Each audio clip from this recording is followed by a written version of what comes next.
The bells of San Miguel Mission had tolled the hour of matins for 3 years, marking the rhythm of my days like the steady beat of my own heart. Yet tonight, as I knelt upon the cold stone floor of the chapel, something felt different.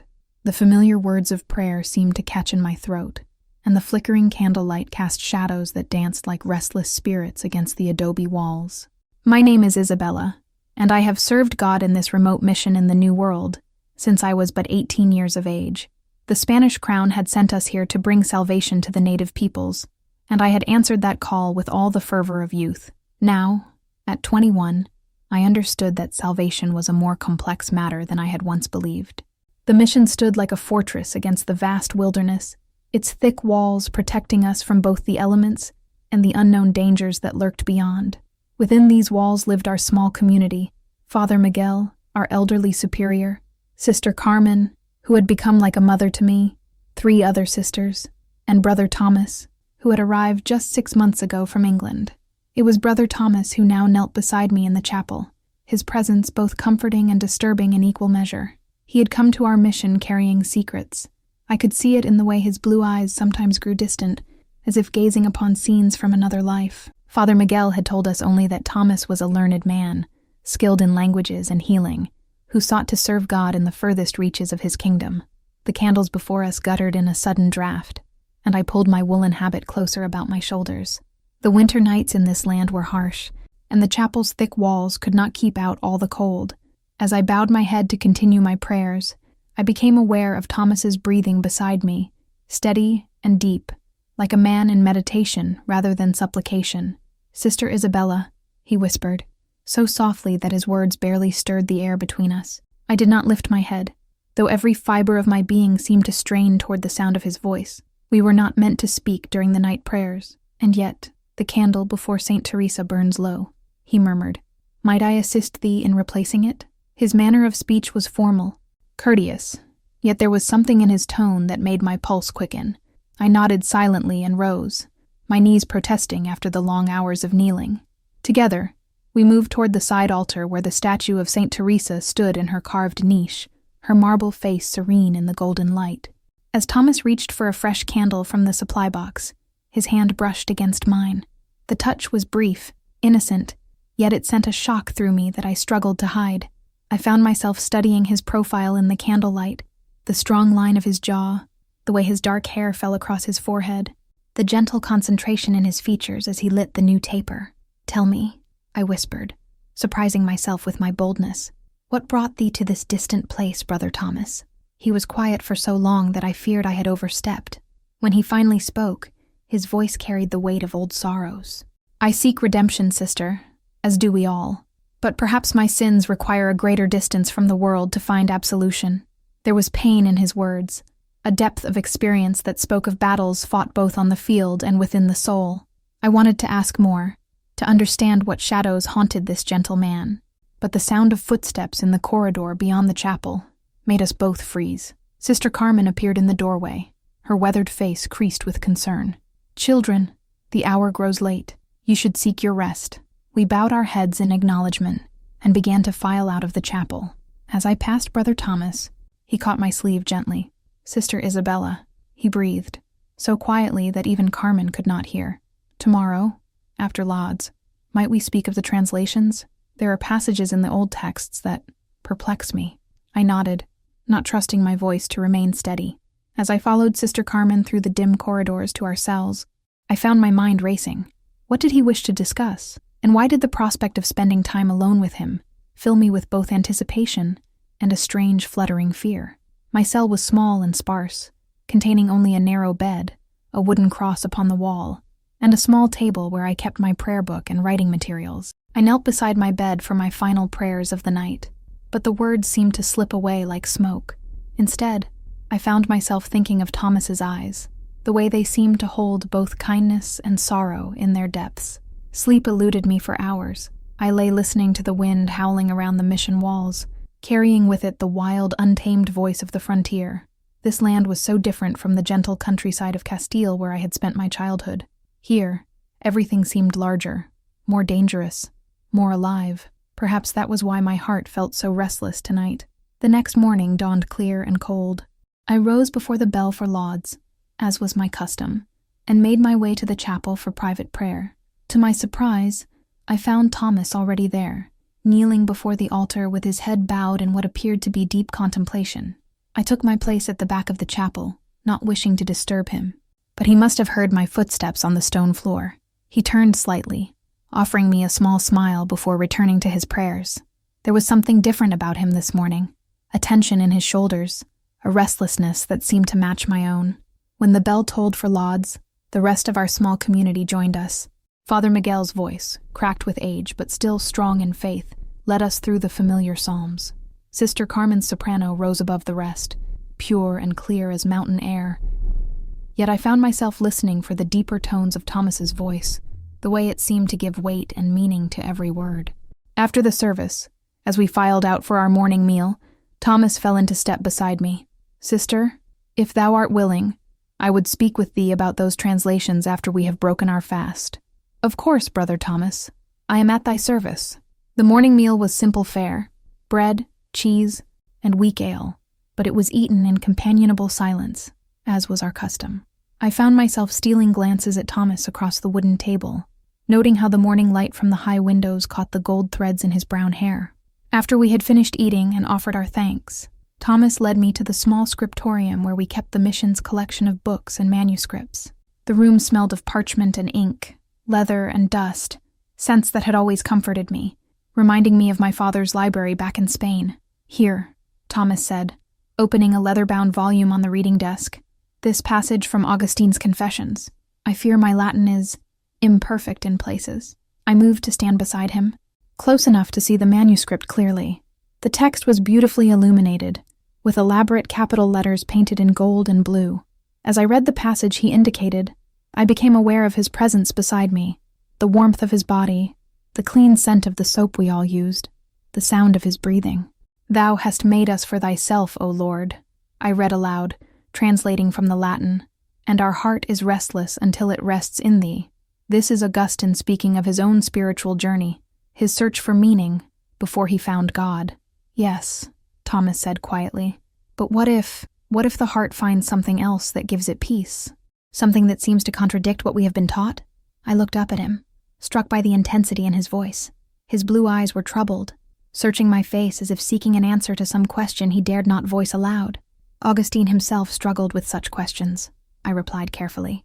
"He speaks of the conflict between flesh and spirit, between earthly love and divine love. And did he find resolution? He found God," I said simply. "But perhaps the struggle itself is part of what makes us human, part of what God loves in us." Thomas was silent for a long moment, his gaze fixed on the manuscript before us. When he spoke again, his voice was barely audible. "Sister Isabella, may I tell thee something? Something I have told no other soul in this place?" My heart began to race, though I could not say why. "If it would bring thee peace, Brother Thomas." He closed the book carefully and turned to face me fully. In the morning light streaming through the scriptorium's single window, I could see the fine lines around his eyes, evidence of some great weariness or sorrow. "I was not always a man of God," he began. "Before I took my vows, I was a soldier. I fought in the King's Wars, both in England and on the continent. I have taken lives, Isabella, many lives. The use of my given name without the formal sister sent a shiver through me. There was an intimacy in it that both thrilled and frightened me. That is why thou seekest redemption," I said gently. "Part of it, yes, but there is more." He paused, as if gathering courage. "There was a woman, a lady of the court. I loved her, Isabella, loved her more than life itself, but she was married, and I was beneath her station. When her husband discovered our attachment, he challenged me to combat, and I killed him." The words fell like stones into the silence of the scriptorium. "In fair combat before witnesses. It was legal, honorable even, but he was dead, and she looked at me as if I were a monster, as if the love we had shared meant nothing beside the blood on my sword." I reached out instinctively, placing my hand over his where it rested on the reading desk. The contact was electric, sending warmth racing up my arm. "So thou came here," I said softly, "to find forgiveness, to find peace," he corrected. "But Isabella, since I have been here, since I have known thee, I fear I have found something else entirely." The words hung between us like a bridge I both longed to cross and feared to approach. I knew I should withdraw my hand, should speak of duty and vows and the sacred nature of our calling. Instead, I found myself moving closer to him, drawn by some force I could neither name nor resist. "Thomas," I whispered, and even the sound of his name on my lips felt like both a prayer and a sin. He lifted his free hand to touch my face, his fingers tracing the line of my cheek with infinite gentleness. "I know this is wrong," he said, his voice rough with emotion. "I know we are bound by vows that should make such feelings impossible. But Isabella, when I look at thee, when I hear thy voice raised in prayer, when I see thy kindness to the children who come to the mission for learning, thou art like light in darkness to me." I closed my eyes, leaning into his touch despite everything my training had taught me. The warmth of his palm against my skin seemed to chase away all the cold, lonely nights of my 3 years in this place. "What are we to do?" I asked, opening my eyes to meet his gaze. "I know not," he admitted. "I only know that I cannot pretend these feelings do not exist, cannot pretend that every moment spent in thy presence is not both agony and joy." The sound of footsteps in the corridor outside broke the spell that had woven itself around us. We sprang apart just as Father Miguel's voice called out, "Brother Thomas, art thou in the scriptorium?" "Yes, Father," Thomas called back, his voice admirably steady.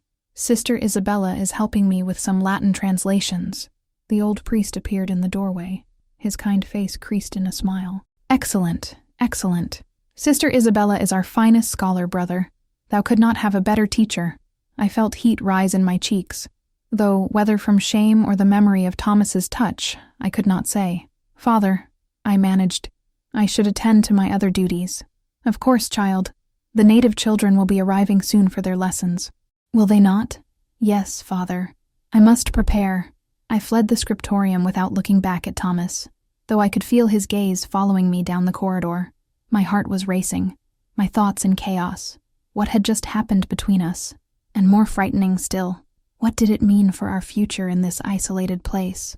The morning passed in a blur of routine activities. I taught the native children their letters and numbers, helped Sister Carmen with the preparation of medicines from our herb garden, and assisted with the copying of a psalm book that was nearly complete. Yet through it all, I found my mind wandering back to the scriptorium, to the feel of Thomas's hand on my face, to the intensity in his eyes when he spoke of his past. It was not until the afternoon, as I worked alone in the garden gathering herbs for Sister Carmen, that I had time to truly think about what had occurred. The garden was my favorite place in the entire mission, a small, walled space where we grew vegetables and medicinal plants. It was here that I felt closest to God, surrounded by his green, growing things, my hands in the earth he had made. As I knelt beside a patch of rosemary, breathing in its sharp, clean scent, I tried to make sense of the turmoil in my heart. I had come to the mission full of certainty, convinced that I had heard God's call to serve him in this distant land. My vows had been taken freely, joyfully even. I had believed myself beyond the temptations of the flesh, consecrated wholly to divine love. Yet Thomas's words echoed in my mind. What if the heart finds something else that gives it peace? Was it possible that what I felt for him was not sin, but another form of love, one that might coexist with my devotion to God? I was so lost in thought that I did not hear the garden gate open behind me. It was only when a shadow fell across the herb bed that I looked up to find Thomas standing there, his expression uncertain. "Forgive me," he said quietly. "I did not mean to startle thee. I was looking for Father Miguel and saw thee through the gate." I rose to my feet, brushing the dirt from my hands and the skirt of my habit. "Father Miguel is in his cell, I believe. He said he wished to write letters to Spain." "Thank you." But Thomas made no move to leave. Instead, he stood there looking at me with that same intensity I had seen in the scriptorium. The garden felt smaller with him in it, the walls seeming to draw closer around us. I was acutely aware that we were alone, hidden from view by the high adobe barriers that protected this space from the wind. "Isabella," he said finally, "about this morning." "We need not speak of it," I said quickly, though even as the words left my lips, I knew they were a lie. "But we must," he insisted, stepping closer. "We cannot pretend it did not happen, cannot ignore what exists between us." I wanted to deny it, to speak of duty and propriety and the sacred nature of our vows. Instead, I found myself looking into his eyes and seeing there the same confusion, the same longing that I felt in my own heart. "What would thou have me say?" I whispered. "The truth," he said simply. Tell me that thou feelest nothing, and I will never speak of this again. I will find a way to request transfer to another mission, far from here. But if thou feelest even a shadow of what I feel for thee— He let the words hang in the air between us, a question and a plea all at once. I stood there among the herbs, surrounded by the good, growing things of the earth, and felt my carefully ordered world shifting beneath my feet. I cannot, I admitted finally. I cannot tell thee I feel nothing. The relief that crossed his face was like sunrise after a long, dark night. He moved closer still, close enough that I could see the flecks of gold in his blue eyes, could smell the faint scent of leather and parchment that clung to his robes. Then what are we to do? He asked, echoing my own question from the morning. I know not, I replied honestly. I only know that when I am with thee, I feel alive, more alive than I have felt since coming to this place. He reached out slowly, giving me time to pull away if I chose. When I did not, he took my hands in his thumbs tracing gentle circles over my knuckles. Isabella, he said softly, I know this complicates everything. I know we are bound by vows that should prevent such feelings, but perhaps we might find a way to honor both our calling and our hearts. How? I asked, though part of me feared the answer. I know not yet, he admitted, but I am a scholar, trained in theology and canon law. There may be precedents, ways that those in religious life have found to serve both God and human love. It was a dangerous thought, and yet it kindled hope in my heart, like a small flame in darkness. Could there truly be a path that would allow us both our faith and our feelings for each other? Before I could respond, the chapel bell began to toll, calling us to vespers. We sprang apart, suddenly aware of how long we had been standing there, hands joined in the afternoon sunlight. We must go, I said, though every part of me rebelled against leaving this moment, this possibility that had opened between us. Yes, he agreed, but neither of us moved immediately. Finally, Thomas stepped back, releasing my hands with obvious reluctance. After vespers, he said quietly, might we continue this conversation? There is something I wish to show thee, something that might help us both understand what path we should take. I nodded, not trusting my voice to remain steady. As we walked together toward the chapel, I felt as though I were walking toward some great change in my life, some moment that would alter everything that came after. The evening prayers passed in a haze. I knelt in my accustomed place, spoke the familiar words, sang the ancient psalms, yet my mind was entirely occupied with Thomas's presence beside me, and his promise to show me something after the service. What could it be? And what did it mean for both of us? Father Miguel's voice rose and fell in the cadences of the liturgy. Sister Carmen's soprano soared above the rest of us in the Gloria, and through it all I felt as though I were suspended between two worlds, the safe, familiar world of prayer and routine that I had known for 3 years, and some new, unknown country that beckoned to me from across an uncertain bridge. When the final prayer was completed and we began to file out of the chapel, Thomas caught my eye with a meaningful look. I understood. I was to wait, to let the others retire, and then he would show me whatever it was he had promised. I lingered in the chapel after the rest had gone, kneeling before the altar as if in continued prayer. The candles flickered in their holders, casting dancing shadows on the carved wooden crucifix that hung above the tabernacle. In the silence, I could hear my own heartbeat, loud and insistent in my ears. After what seemed like an eternity, I heard soft footsteps behind me. Thomas appeared at my side, carrying something wrapped in a piece of cloth. Come, he said quietly. Let us go to the garden. We will not be disturbed there. We made our way through the darkened corridors, past the cells where our fellow religious had retired for the night. The garden was transformed in the moonlight, the familiar plants casting strange shadows, the air filled with the night-blooming scents of jasmine and moonflower that Sister Carmen had planted the previous spring. Thomas led me to a stone bench near the center of the garden, where a small fountain bubbled quietly. He sat beside me, the wrapped object in his hands. Before I show thee this, he said, I must ask thee to trust me. What I am about to reveal may seem heretical, but I believe it may offer us hope. My mouth was dry with anticipation. I trust thee, Thomas. He unwrapped the cloth carefully, revealing a small, leather-bound book. Even in the moonlight, I could see that it was very old, the leather worn smooth by countless hands. This belonged to my grandfather, he said. He was a scholar, like myself, but he studied alternative interpretations of Christian doctrine, texts that the Church does not officially recognize, but which may contain truths that have been forgotten. He opened the book carefully, turning to a page marked with a thin ribbon. The text was in Latin, but the script was unfamiliar to me, more flowing than the formal hands I was accustomed to seeing in our official texts. "What does it say?" I asked. Thomas was quiet for a moment, as if gathering his thoughts. When he spoke, his voice was soft but clear in the still night air. "It speaks of the early Christian communities, in the first centuries after Christ's death. It tells of men and women who served God together, not as separate orders bound by celibacy, but as married couples who saw their love for each other as a reflection of divine love." I felt my breath catch in my throat. Married? Religious? Yes, the requirement of celibacy for religious orders is not as old as many believe. In the earliest days of the Church, there were those who believed that human love, sanctified by God, could enhance rather than diminish one's spiritual devotion. He turned the page, showing me another passage. "Listen to this. For as God is love, so too may those who serve him know love in all its forms. Love of the divine, love of humanity, and love between two souls who seek together to serve the Almighty." The words seemed to hang in the air between us, beautiful and dangerous all at once. I found myself leaning closer to read the text myself, my shoulder brushing against Thomas's arm. "But surely," I said hesitantly, "if such practices were acceptable, they would still exist today." "There were conflicts," Thomas explained. "Political pressures, theological disputes. Over time, the Church moved toward requiring celibacy of its ordained ministers and those in religious life. But that does not mean the earlier practices were wrong, only that they were set aside."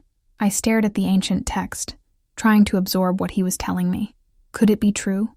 Could there be a way to honor both love and faith? "Thomas," I said slowly, "what art thou suggesting?"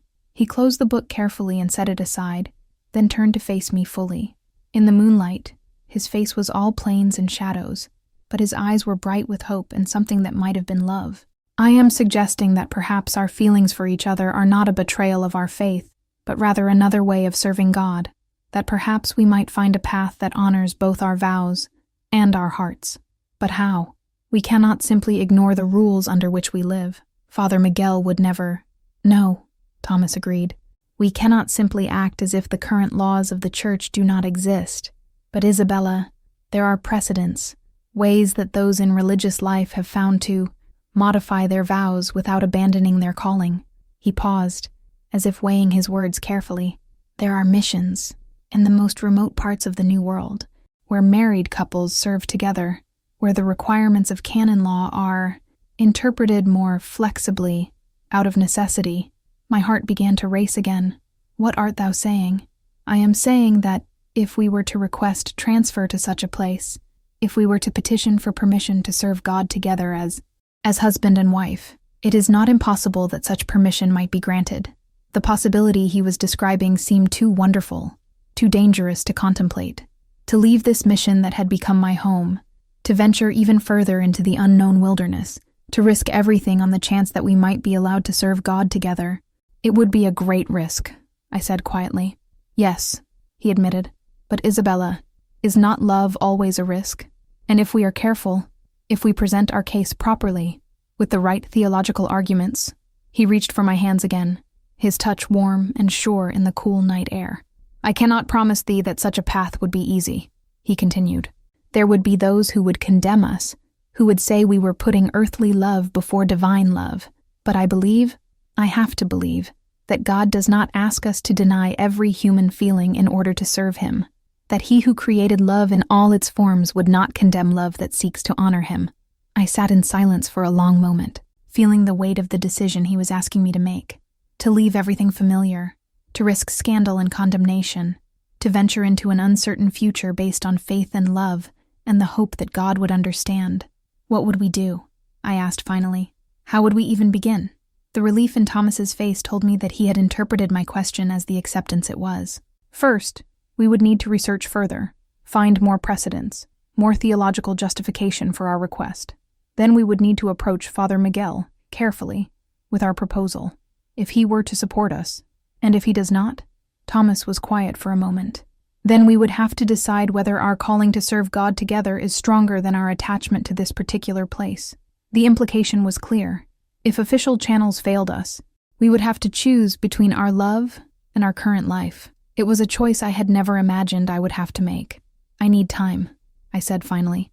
Time to think, to pray, to understand what God truly wants of me. Of course, Thomas said immediately. I would not ask thee to make such a decision lightly. Take all the time thou needest. I will wait. He lifted our joined hands to his lips, pressing a gentle kiss to my knuckles that sent warmth racing through my entire body. But Isabella, he added softly, know that whatever thou decidest, these weeks of knowing thee, of feeling thy presence like light in my darkness, they have been a gift. If thou choosest to honor thy original vows, to maintain the distance that our positions require, I will understand. I will find a way to serve elsewhere, to give thee the peace thou deservest. The generosity in his words, the complete lack of pressure or coercion, only made me love him more. Here was a man who had killed in battle, who carried the weight of past sins, yet who approached me with such gentleness, such respect for my autonomy. Thomas, I said, surprised by the steadiness of my own voice, I cannot promise thee what my decision will be, but I can promise thee this, whatever I choose. It will be made with full consideration of what thou hast told me tonight. Thou hast given me hope for a possibility I had never dared imagine. He smiled then, the first truly joyful expression I had seen on his face since the day he arrived at our mission. That is more than I had dared hope for, he said. Come, we should return before we are missed.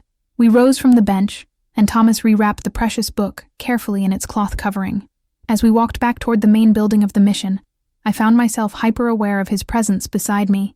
The sound of his breathing, the rustle of his robes, the warmth that seemed to radiate from his body. At the entrance to the corridor that led to our respective cells, we paused. Good night, Isabella, he said softly. Good night, Thomas. I watched him disappear into the shadows of the men's corridor, then made my way to my own small cell. As I knelt beside my narrow bed for my final prayers of the night, I found that the words came more easily than they had in weeks. Whether that was because I felt closer to God or further from him, I could not say. The next few days passed in a strange suspension of normalcy. I continued with my regular duties, teaching the children, helping in the kitchen, copying manuscripts. But underneath the familiar routine, my mind was in constant turmoil. Thomas and I maintained proper distance in public, but I found myself intensely aware of his every movement, his every glance in my direction. In private moments, when I was certain I would not be observed, I found myself studying him with new eyes, the way he bent over his work in the scriptorium, completely absorbed in his translations, the gentle patience he showed when teaching Latin to the young native boys who came to the mission for education, the reverent way he held the chalice during Mass, his long fingers steady and sure. Was it possible that this man, with his complex past and his tortured conscience, could be the answer to prayers I had never dared pray? Could God truly intend for us to serve him together, as husband and wife? On the third day after our conversation in the garden, an opportunity presented itself for us to speak privately again.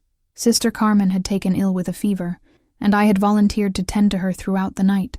Thomas offered to help, saying that his knowledge of healing herbs might be useful. Father Miguel agreed readily, pleased to see such concern for our sister's welfare. As the evening deepened, and the rest of the mission settled into sleep, Thomas and I found ourselves alone in the small infirmary where Sister Carmen lay, her breathing labored but steady. The fever has broken, Thomas observed, touching his hand gently to Carmen's forehead. She should sleep peacefully now. I nodded, relieved. Carmen had been like a mother to me since my arrival at the mission, and the thought of losing her had filled me with dread. Thou hast a gentle touch with the sick, I observed as Thomas adjusted Carmen's blankets. My mother taught me, he said quietly. Before the wars claimed me, I spent many hours learning the healing arts from her. It seemed appropriate to use such knowledge in God's service. There was something in his tone that made me look at him more closely. In the soft light of the oil lamp, I could see pain in his face, the look of a man remembering losses too deep for words. Tell me of thy mother, I said softly, settling into the chair beside Carmen's bed. Thomas was quiet for a long moment, checking the various herbs and tinctures we had prepared. When he finally spoke, his voice was distant, as if he were speaking from across a great divide of years. She was the daughter of a minor lord, married to my father for alliance rather than love. but she found ways to make her life meaningful, tending to the sick, teaching the children of serfs to read, maintaining a garden of healing plants that was renowned throughout the Shire. He sat in the chair across from me, his hands clasped loosely in his lap. She had a saying, "God's love flows through many channels, and we must be careful not to dam any of them for fear of flooding." I did not understand what she meant then, but now I think she was telling me that love, whether divine or human, is not meant to be constrained by fear, that in trying to protect ourselves from the pain of loving, we may also shut ourselves off from the joy of it. I felt tears prick at my eyes, though I could not have said exactly why. Perhaps it was the pain in his voice when he spoke of his mother, or perhaps it was the recognition of wisdom that echoed my own growing understanding. "She sounds like a remarkable woman," I said. "She was. She died while I was away at war, and I never had the chance to tell her that I finally understood what she meant, that I had learned the difference between loving fearfully and loving bravely." Without thinking, I reached across the small space between our chairs and took his hand.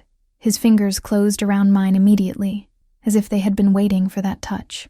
"Thou canst tell her now," I said softly. "If she was as wise as thou sayest, she knows. She knows that thou hast found thy way to understanding." Thomas lifted our joined hands and pressed them against his forehead, a gesture so full of gratitude and pain that I felt my heart clench in my chest. "Isabella," he whispered, "I have been thinking about what we discussed, about the possibility of serving God together, and I have been wondering, art thou afraid?"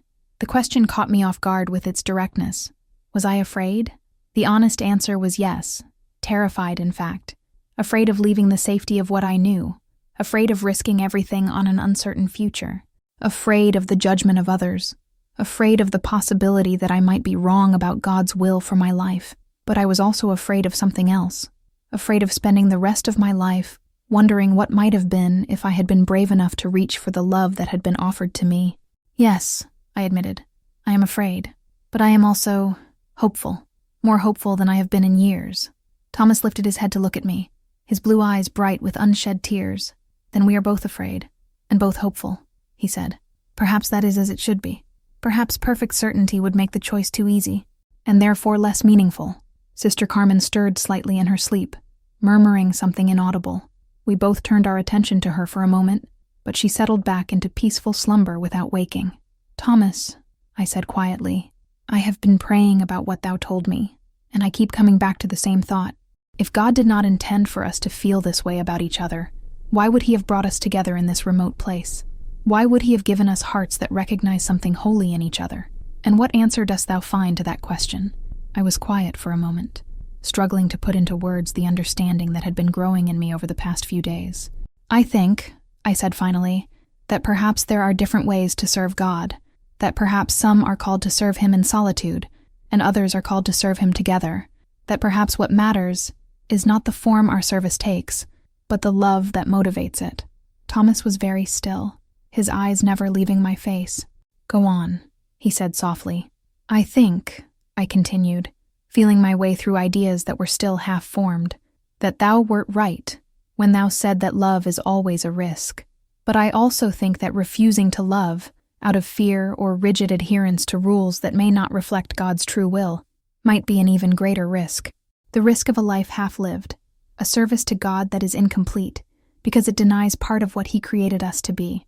Thomas's grip on my hand tightened. "Then thou art saying—" "I am saying that I want to try, Thomas. I want to explore the possibility thou hast presented. I want to research the precedents, to pray about the theological implications, to see if there might truly be a path that honors both our love for God and our love for each other." The smile that spread across his face was like dawn breaking over the mountains. For the first time since I had known him, he looked truly at peace. "Art thou certain?" he asked. "Once we begin this path, there will be no going back to the simplicity of what we had before." "I am certain," I said, and as the words left my lips, I felt a deep sense of rightness settle in my chest. "But Thomas, we must be careful. We must proceed slowly, prayerfully. If we are wrong about God's will in this matter, then we will discover that together," he said firmly. "And if we are right, then perhaps we will find a way to serve him more fully than either of us could alone." Over the following weeks, our research began in earnest. Thomas shared more passages from his grandfather's book, and I searched through the mission's own collection of theological texts, looking for any mention of the early Christian communities he had described. We were careful to conduct our studies separately, meeting only when necessary duties brought us together naturally. What I discovered both thrilled and troubled me. There were indeed references, buried in obscure commentaries and historical accounts, to married couples who had served the church together in its earliest centuries. More intriguingly, I found several mentions of missions in the most remote parts of the New World, where such arrangements had been quietly permitted, often out of practical necessity. But I also found warnings, stern reminders from various church authorities about the dangers of allowing human affection to interfere with divine service. The question of whether our feelings for each other would enhance or diminish our ability to serve God remained frustratingly unclear. It was during this period of research and reflection that an unexpected opportunity presented itself. A messenger arrived at the mission with news that Father Rodriguez, the regional superior who oversaw all the missions in our territory, would be visiting within the month. If we were ever to make a formal request for permission to serve God together as husband and wife, this would be our chance. The news filled me with both excitement and terror. Father Rodriguez was known to be a learned man, well versed in theological matters, but also quite traditional in his interpretations of church law. Would he even consider our request? Or would he dismiss it as the foolish fancy of two young religious who had allowed their emotions to cloud their judgment? Thomas and I began to prepare our case with the thoroughness of scholars preparing for a great debate. We gathered every precedent we could find, every theological argument that might support our position.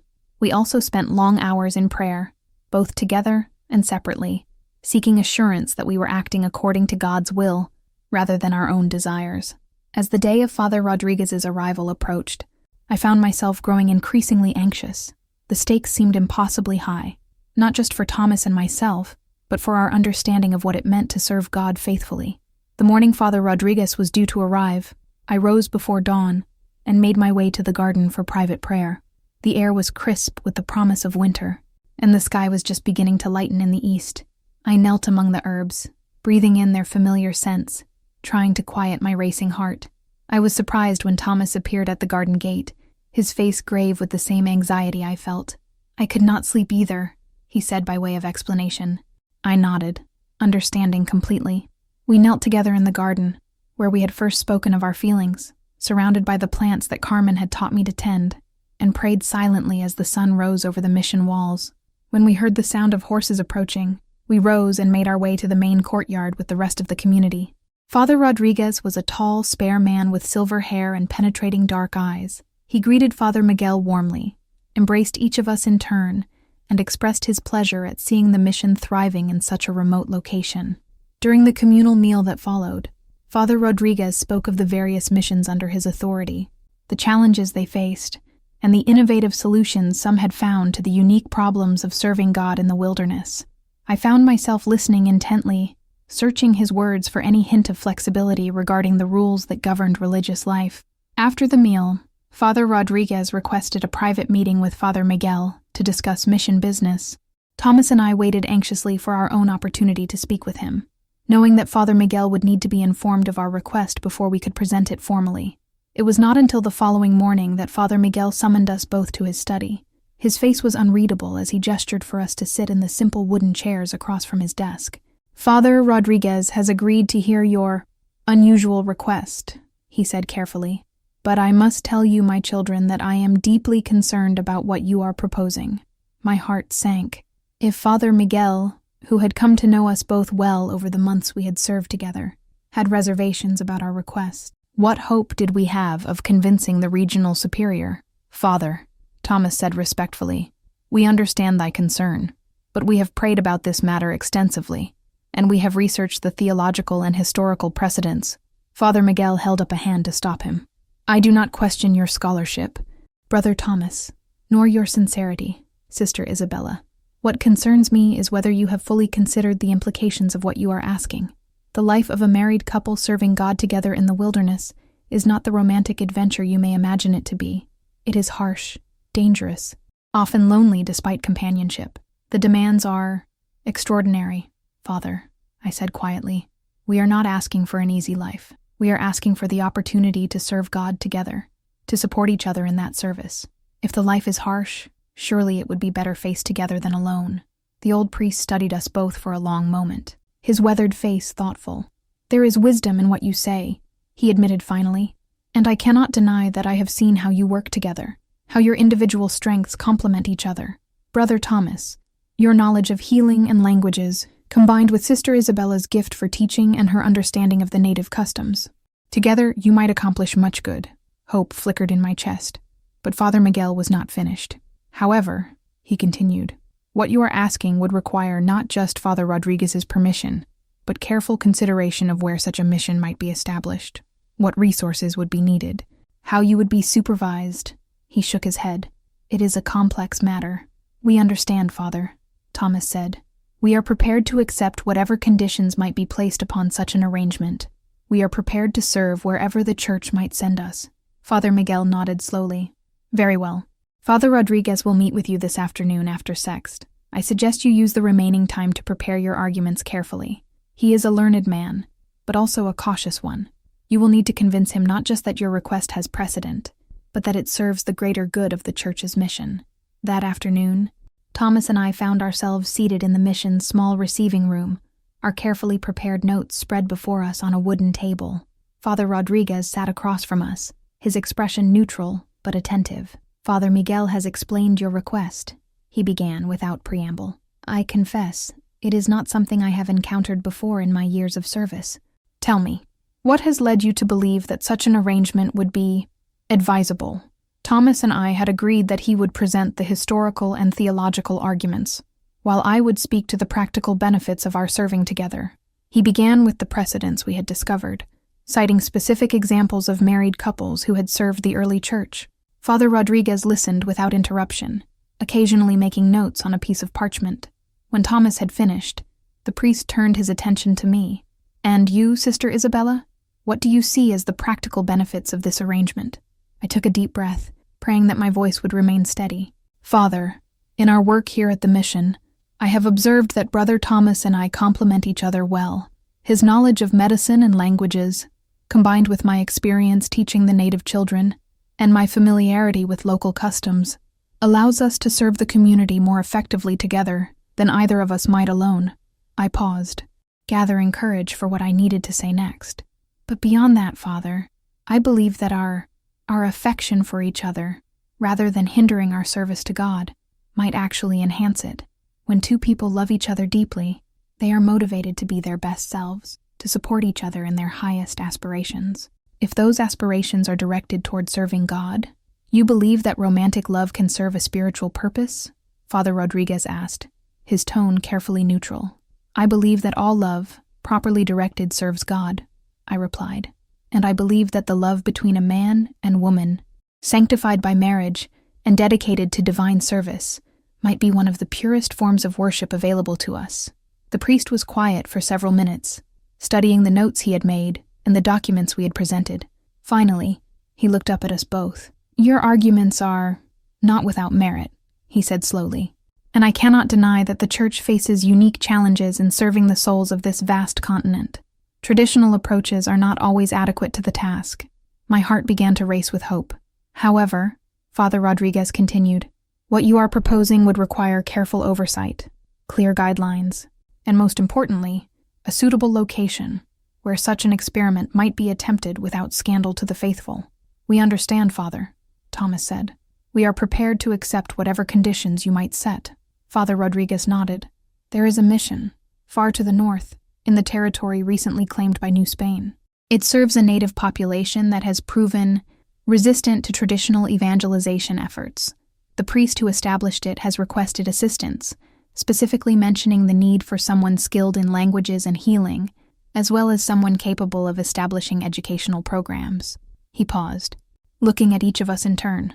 "If I were to approve your request, and I emphasize that I have not yet decided, it would be with the understanding that you would serve at this remote mission under the direct authority of Father Joachim, who has been there for 5 years. You would be married in a simple ceremony here, before departing, and you would be expected to maintain the highest standards of moral and spiritual conduct." The possibility he was outlining seemed almost too wonderful to believe. Thomas reached for my hand under the table, his fingers intertwining with mine in a gesture of shared hope. "Father," I said, We would be honored to serve wherever the church sees fit to send us. And you understand, Father Rodriguez continued, that this would be an experiment, that if it proves unsuccessful, for any reason, you might be required to separate and return to traditional religious life. The warning sent a chill through me, but Thomas squeezed my hand reassuringly. We understand, Father, he said. We believe that our love for God and for each other will make us stronger servants, not weaker ones. We are willing to prove that through our service. Father Rodriguez gathered his papers and rose from his chair. I will pray about this matter tonight. You will have my decision in the morning. That night was the longest of my life. I lay awake in my narrow cell, alternating between hope and despair, trying to prepare myself for either answer. If Father Rodriguez approved our request, everything would change. We would be leaving the mission that had been my home for 3 years, venturing into unknown territory, taking on responsibilities we had never imagined. If he refused, we would have to decide whether our love was strong enough to survive within the constraints of traditional religious life, or whether one of us would need to request transfer to another mission. I rose before dawn and made my way to the chapel for private prayer. To my surprise, I found Thomas already there, kneeling before the altar in what appeared to be deep meditation. I took my place beside him, and we prayed together in silence as the first light of dawn began to filter through the chapel's small windows. When the bell tolled for lauds, the rest of the community joined us for morning prayer. Father Rodriguez's face revealed nothing of his decision as he participated in the familiar liturgy. After the service and our morning meal, he requested to meet with Thomas and myself once more. We gathered again in the receiving room, but this time Father Rodriguez's manner seemed more formal, more official. I have prayed extensively about your request, he began, and I have reached a decision. My heart hammered against my ribs as I waited for his words. While your proposal is highly unusual, I believe that the unique challenges of serving God in this new world may require unusual solutions. I am prepared to approve your request, with the conditions I outlined yesterday. The relief that flooded through me was so intense, I felt lightheaded. Beside me, Thomas released a breath I hadn't realized he'd been holding. However, Father Rodriguez continued, I want to be absolutely clear about what you are undertaking. The mission to which I am sending you is isolated, dangerous, and demanding. You will be serving a population that has seen little of European civilization, in a climate that can be harsh beyond imagining.